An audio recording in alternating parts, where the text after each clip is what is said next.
नमस्कार दोस्तों, integrated development plan के तहत ओएनजीसी ने बंगाल के अशोकनगर के अंदर 4 ऑयल फील्ड डिस्कवर की थी। अब उन्हीं ऑयल फील्ड में से बहुत जल्दी माइनिंग को करने का प्रयास ओएनजीसी द्वारा किया जाएगा। बस बंगाल गवर्नमेंट के फाइनल अप्रूवल की देरी है, जो कि काफी समय से लगभग 2018 से अटका हुआ है, जो कि एक मेजर रेगुलेटरी हर्डल को भारत के अंदर दर्शाता है ऑयल के प्रोडक्शन के अंदर। अब ये क्या है, इसे मैं शुभजीत चौहान डिटेल में आप लोगों के साथ में चर्चा करूंगा। बट उसके पहले आप लोग मेरे साथ में SRC10 टेलीग्राम ग्रुप के ऊपर जुड़ सकते हो। मेरे क्लास की अपडेट, पीपीटी, पीडीएफ सब कुछ आपको मिल जाएगी। यूपीएससी सीएससी की तैयारी करना है, इंडिया के टॉप एजुकेटर से ऑफलाइन क्लासेस के अंदर पढ़ना है, तो आप लोगों के पास में अच्छा मौका है। अनअकैडमी अब केवल ऑनलाइन ही रहा है, अनअकैडमी अब ऑफलाइन भी आ चुका है। दिल्ली के करोलबाग, मुखर्जी नगर के अंदर, प्रयागराज के सिविल लाइंस और बिहार के पटना के अंदर ऑलरेडी हमारे सेंटर्स खोले जा चुके हैं, जहां पर इंडिया के ये टॉप एजुकेटर्स आप लोगों को ऑफलाइन क्लासेस के अंदर कंप्रिहेंसिव यूपीएससी सीएससी की तैयारी कराएंगे। प्रीलिम से लेके इंटरव्यू तक जितने भी सब्जेक्ट आप लोगों के हैं वो सब कवर कराए जाएंगे। आपको टेस्ट सीरीज दी जाएगी, आपको स्टडी मटेरियल दिया जाएगा, आपको वन ऑन वन गाइडेंस दी जाएगी, आपको करंट अफेयर्स की मैगजीन दी जाएंगी। ये सब कुछ आपको अनअकैडमी के ऊपर मिलने वाला है। यानी कि एक बार आपने अनअकैडमी ज्वाइन कर लिया ना, तो उसके बाद में आपको और कुछ भी मार्केट से खरीदने की जरूरत ही नहीं पड़ेगी। और ये सब आपको मिलेगा इंडिया के सबसे रिलायबल प्लेटफॉर्म पे। यूपीएससी सीएससी के अंदर 2023 में अनअकैडमी से टॉप 10 में 4 बच्चे, टॉप 20 में 10 बच्चे और टोटल 315 बच्चे क्वालिफाई हुए थे। अगर आप इस कोर्स को खरीदना चाहते हो तो ये ऑफलाइन मार्केट के अंदर सबसे कम रेट के अंदर और सबसे अच्छी क्वालिटी का कोर्स है। आप किसी और कोचिंग पे जाओगे, आपको 1.25 लाख से 2 लाख रुपए लेंगे वो जीएस के कोर्स के लिए। बट अनअकैडमी आपको इसी कोर्स को कंप्लीट कराने का 79,999 रुपीज़ लेने वाला है। तो अगर आप जुड़ना चाहते हो आप बिल्कुल से जुड़ सकते हो। यहाँ पे हमारे कॉन्टैक्ट नंबर हमारी टीम का दिया हुआ है, आप बिल्कुल से जुड़ सकते हो। चलिए दोस्तों, अब समझने का प्रयास करते हैं यहाँ पे हुआ क्या। देखो, 2018 के अंदर ओएनजीसी को अशोकनगर के अंदर 5.88 स्क्वायर किलोमीटर की एक ऑयल फील्ड प्राप्त हुई थी, मतलब तेल की डिस्कवरी यहां पर हुई थी।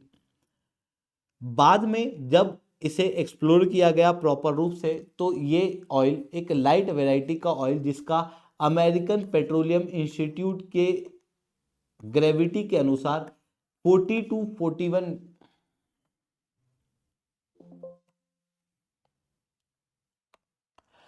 2018 के अंदर ओएनजीसी को अशोकनगर के अंदर 5.88 किलोमीटर की पेट्रोलियम माइन मिली थी, जहां पर तेल के मिलने के बाद उसे टेस्ट किया गया और वो लाइट वैरायटी का तेल मिला। एपीआई ग्रेविटी के अंदर उसकी जो ओवरऑल डिग्री थी वो 40 से 41 पाई गई।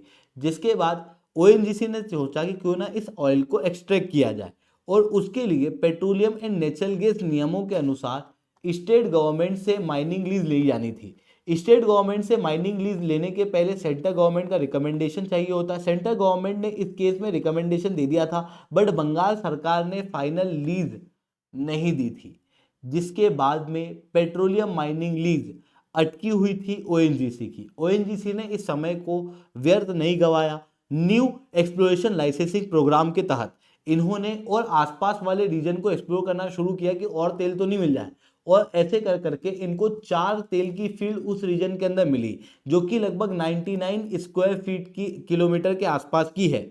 और अब ओएनजीसी इंतजार कर रहा है बंगाल सरकार का कि बंगाल सरकार लीज दे, उसके बाद में इस रीजन से ऑयल को एक्सप्लोर किया जाए। मतलब अब बंगाल के अंदर से भी तेल जो है वो निकलने वाला है। बट इसके पहले आपको याद होगा, तो आप अक्सर ये सुनते होंगे कि भारत में तो तेल केवल बॉम्बे हाई में है, दूसरा राजस्थान में है, फिर आसाम के दिग्बोई में है। बट थोड़े समय पहले भारत की कृष्णा गोदावरी बेसिन के अंदर भी हम लोगों को तेल प्राप्त हुआ था। तेल के रिजर्व हम लोगों को बंगाल के अंदर भी मिले, जो शो करता है कि भारत के अंदर मिनरल की अवेलेबिलिटी है, बट उन्हें प्रॉपर रूप से एक्सप्लोर नहीं किया जा रहा। क्योंकि भारत और चाइना के बीच में माइनिंग सेक्टर के अंदर आपको जमीन आसमान का अंतर दिखाई देगा।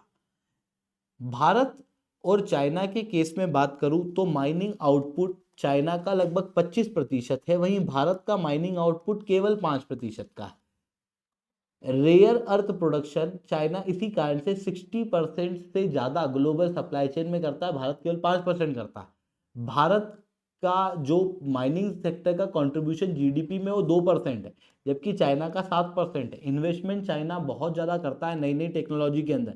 इसी कारण से आप देखोगे तो चाइना को नए नए रिसोर्स मिलते रहते हैं। भारत के अंदर भी रिसोर्स की अवेलेबिलिटी है, क्योंकि भारत की जो जमीन है ये गोंडवाना जमीन है, काफी पुरानी जमीन देखने को मिलती है, जिस समय पे मिनरल देखने को मिलते हैं। भारत के अंदर जो रॉक के टाइप है वो भी मल्टीपल प्रकार के हैं, जिसके कारण से ऑब्वियसली भारत के अंदर कई सारे मिनरल्स अवेलेबल हैं, बट उन मिनरल्स को एक्सप्लोर करने का तरीका भारत प्रॉपर रूप से यूज नहीं कर पा रहा। चाइना के अंदर जो 2021 से 25 के बीच का डेवलपमेंट प्लान था, उसके अंदर इन्वेस्टमेंट एक्सप्लोरेशन के अंदर लगभग 8% से बढ़ा है, और केवल मिनरल को एक्सप्लोर करने में ये 110 बिलियन युआन खर्च करते हैं, और कई सारे नए oil, natural gas, rare earth और इवन गोल्ड के रिजर्व इन्होंने प्राप्त किए। ग्लोबल लेवल पे सबसे बड़ा गोल्ड का रिजर्व रिसेंटली चाइना के अंदर मिला है। ये कोई इत्तेफाक नहीं है या फिर ये चाइना की किस्मत नहीं है, बल्कि चाइना ने ये चीज ढूंढी है। उनके पास है पर उन्होंने उसके साथ में उसे ढूंढा भी है, और उसके पीछे एक मेजर कारण है चाइना की माइनिंग इंडस्ट्री, जिसके अंदर बहुत तेजी से ग्रोथ चाइना द्वारा की गई। अब चाइना की माइनिंग इंडस्ट्री भारत से बेहतर क्यों है, उसे समझने का आप थोड़ा सा प्रयास करना। देखो, भारत की जो ओवरऑल इकोनॉमी है वो एग्रीकल्चर इकोनॉमी है, जिसके अंदर भारत एग्रीकल्चर इकोनॉमी को प्रमोट करने के लिए फर्टिलाइजर को बेहतर करने का प्रयास करता है, बिजली, बीज, इन सारी चीज़ों को, रूरल डेवलपमेंट, इनके ऊपर फोकस किया जाता है। वहीं चाइना जो है वो इंडस्ट्री लेड डेवलपमेंट मॉडल है, जिसकी वजह से उसे रॉ मटेरियल चाहिए, और वही रॉ मटेरियल को ढूंढने के लिए वो लगातार माइनिंग वगैरह वाले सेक्टर के अंदर निवेश करता है। और ये निवेश न केवल माइनिंग सेक्टर के अंदर एक्सप्लोरेशन के लिए है, बल्कि नई नई आरएनडी भी चाइना द्वारा की जाती है। भारत के मुकाबले चाइना का आरएनडी के अंदर खर्चा बहुत ज़्यादा है। इवन चाइना को इकोनॉमी ऑफ स्केल का ही फायदा मिलता है। देखो, भारत के अंदर जो माइनिंग की पॉलिसी थी वो शुरुआत के अंदर स्टेट ओन्ड माइनिंग इंडस्ट्री थी, जहां पर कैप्टिव माइनिंग भी दे दी जाती थी। छोटी छोटी इंडस्ट्रीज को कहा जाता था कि भाई आपको अगर खुद कोयला चाहिए आप निकालो, पर उस कोयले को आप खुद यूज करोगे, किसी और को बेचोगे नहीं।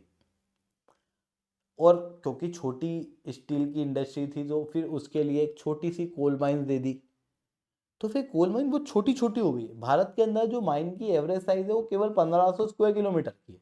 इवन लैंड को एक्वायर करना माइनिंग वाले सेक्टर के अंदर बहुत ज्यादा मुश्किल है। वहीं चाइना के अंदर 6567 किलोमीटर की माइनिंग की साइज देखने को मिलती है। तो इकोनॉमी ऑफ स्केल का ही बेनिफिट है। साथ में क्या है कि देखो, भारत का जो रेगुलेटरी फ्रेमवर्क है वो हर्डल भरा है। आप देखो कि ऑयल हम लोगों को मिला हुआ है बंगाल के अंदर, पर हम उसे एक्सप्लोर नहीं कर पा रहे, क्योंकि बंगाल द्वारा यहाँ पर मंजूरी नहीं दी गई। फेडरल इश्यूज है, उसके अलावा कॉम्प्लेक्सिटी है, लाइसेंसिंग के अंदर डिलेज हैं, जिसकी वजह से ओवरऑल रूप से जो मिनरल के एक्सप्लोरेशन है वो हिट होते हैं। साथ में देखो, मिनरल का प्रोडक्शन मान लो हम लोगों ने कर लिया, फिर उसके बाद में उस मिनरल को इंडस्ट्री तक सप्लाई भी तो करना होता है। अब इंडस्ट्री तक सप्लाई करने के लिए सबसे पहले हम लोगों को ओर मिला, फिर उसे हम लोगों ने एक जगह भेजा, और उस जगह पे हम लोगों ने ओर से मिनरल को निकाला, फिर उस मिनरल को हम लोगों ने सप्लाई किया किसी इंडस्ट्री को। ये पूरी प्रोसेस होती है। और आप देखो कि और भारी होता है और इंडस्ट्री को सप्लाई किया हुआ मटेरियल सस्ता हल्का होता है। ऐसी कंडीशन में इन पूरी सप्लाई चेन के अंदर सबसे इंपॉर्टेंट है इंफ्रास्ट्रक्चर। आप देखो, चाइना के अंदर इंफ्रास्ट्रक्चर, ये 6 लेन हाईवे हैं जो चाइना के पूरे ईस्टर्न रीजन के अंदर फैले हुए हैं, जो कि बहुत अच्छी कनेक्टिविटी चाइना को देते हैं, खास रूप से ये पोर्ट वाले रीजन को। आप देखो, यहाँ पे आप रोड को अलग ही नहीं कर पाओगे, इतनी सारी रोड है। भारत के अंदर देखो, आपको ले दे के 6 लेन रोड 2 दिखाई देंगे, एक आपको अहमदाबाद वडोदरा में, दूसरा आपको दिल्ली आगरा लखनऊ के अंदर। उसके अलावा आपको कहीं भी देखने को नहीं मिलेंगे, जो क्लियरली दर्शाता है कि चाइना ने अपने रिसोर्सेज के साथ में उन रिसोर्स को कैसे एक्सट्रैक्ट करना, एक्सप्लोर करना, यूज करना, उसके ऊपर भी जोर दिया है। और इसी कारण से चाइना के पास में आज भारत से ज़्यादा रिसोर्सेज देखने को मिलते हैं।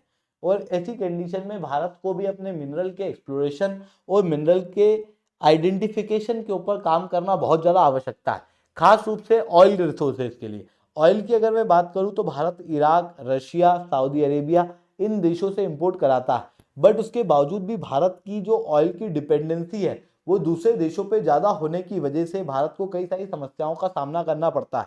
मिडिल ईस्ट के ऑयल की अगर मैं बात करूं तो रिसेंटली मिडिल ईस्ट के अंदर युद्ध हुआ और उसकी वजह से ऑयल सप्लाई हिट हो गया। रशिया के अंदर रूपी रूबल एग्रीमेंट के कारण रशिया के ऑयल सप्लाई पे हिट देखने को मिला है। सऊदी अरेबिया ने कहा था, जब उन्होंने प्राइस बढ़ाया, भारत ने कहा कि प्लीज मत बढ़ाओ, तो सऊदी अरेबिया भारत को क्या कहता है कि भाई आप अपने स्ट्रेटेजिक रिजर्व से ऑयल यूज करना है तो करो, नहीं तो हम तो इतने रेट में देंगे।